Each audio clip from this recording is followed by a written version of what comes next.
ফুলে শ্রদ্ধা আর ভালোবাসায় চিরবিদায় জানানো হলো ভাষা সংগ্রামী কবি আহমেদ রফিককে। রাজধানী কেন্দ্রীয় শহীদ মিনারে তাকে শেষ বিদায় জানাতে জড়ো হন সর্বস্তরের মানুষ। আহমেদ রফিকের মৃত্যুতে সংস্কৃতি অঙ্গন হারালো এক বটবৃক্ষ, বলেছেন তার গুণগ্রাহীরা। পরে শেষ ইচ্ছে অনুযায়ী ইব্রাহিম মেডিকেল কলেজ হাসপাতালে আহমেদ রফিকের দেহ দান করা হয়। ইমদাদুল্লাহ বাবু রিপোর্ট।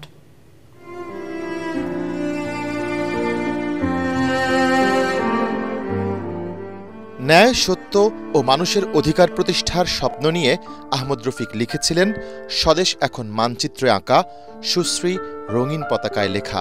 তবুও খুঁজে ফিরি সবার স্বদেশ, জানি না সে চাওয়া কবে হবে শেষ।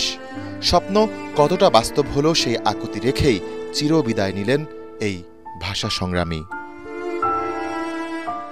যে চারজনের হাত ধরে ঢাকা বিশ্ববিদ্যালয় প্রাঙ্গণে শহীদ মিনার গড়া হয়, তার একজন ছিলেন ভাষা সংগ্রামী কবি রফিক। বিদায় ক্ষণে শেষ শ্রদ্ধা জানাতে এখানেই আনা হয় তাঁর মরদেহ। আমরা বলি যে বাংলাদেশের অভ্যুদয় বাংলাদেশকে একটা উচ্চ জায়গায় নিয়ে যাওয়ার সম্ভাবনা তৈরি করেছে, যেগুলো আমরা অনেক সময় শনাক্ত করি না। তিনি কিন্তু সমগ্র বাংলা সাহিত্যকে, সংস্কৃতিকে প্রভাবিত করেছেন। তার এই যে প্রস্থান, তার যে প্রয়াণ, সেটা আমাদের জন্য অপূরণীয় ক্ষতি বটে, কিন্তু তিনি আমাদের সঙ্গে থাকবেন, আমাদের সংগ্রামের মধ্যে থাকবেন, বর্তমানে থাকবেন, ভবিষ্যতেও থাকবেন এবং দৃষ্টান্ত হিসেবে থাকবেন। সম্পর্কে জানা এটা আমাদের আপনাদের মাধ্যমে, সবার মাধ্যমে দায়িত্ব। বাংলা একাডেমি পুরস্কার 21 পদক পেয়েছেন ঠিকই, কিন্তু এখনো স্বাধীনতা পদক তিনি পাননি। আমি সরকারের কাছে অনুরোধ করব যে তাকে যেন স্বাধীনতা পদকটি দেওয়া হয়। কবির প্রতি ভালোবাসা জানাতে ছুটে আসেন রাজনীতিবিদ, শিক্ষাবিদ, লেখক ও গবেষক সহ তার অনুরাগীরা। তারা বলেন, সংস্কৃতি জগতের বটবৃক্ষ হারালো বাংলাদেশ। ভাষার সৈনিক, অনন্য সাহসী ভূমিকার জন্য তিনি চিরস্মরণীয় হয়ে থাকবেন। আহমদ রফিকের মৃত্যুতে জাতি একজন শ্রেষ্ঠ সন্তানকে হারালো। একটা ইতিহাসের বিদায় হয়েছে। আমাদের জাতীয় জীবনে এটা অপূরণীয় ক্ষতি। ব্যক্তিগতভাবে তার আত্মার অক্ষাৎ কামনা করছি এবং আমি আশা করি যে তার কাজগুলো টিকে থাকবে আরো হাজার হাজার বছর ধরে।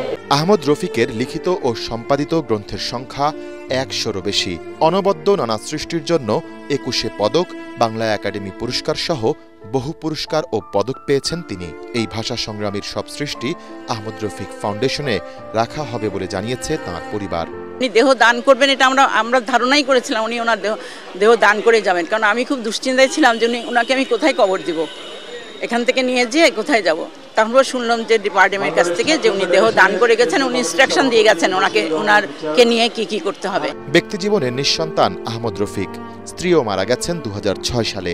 শেষ ইচ্ছে অনুযায়ী মার্ক্সবাদী আদর্শে বিশ্বাসী আহমদ রফিকের মরদেহ শোক র্যালি নিয়ে হস্তান্তর করা হয় বারডেম মেডিকেল কলেজ হাসপাতাল কর্তৃপক্ষকে।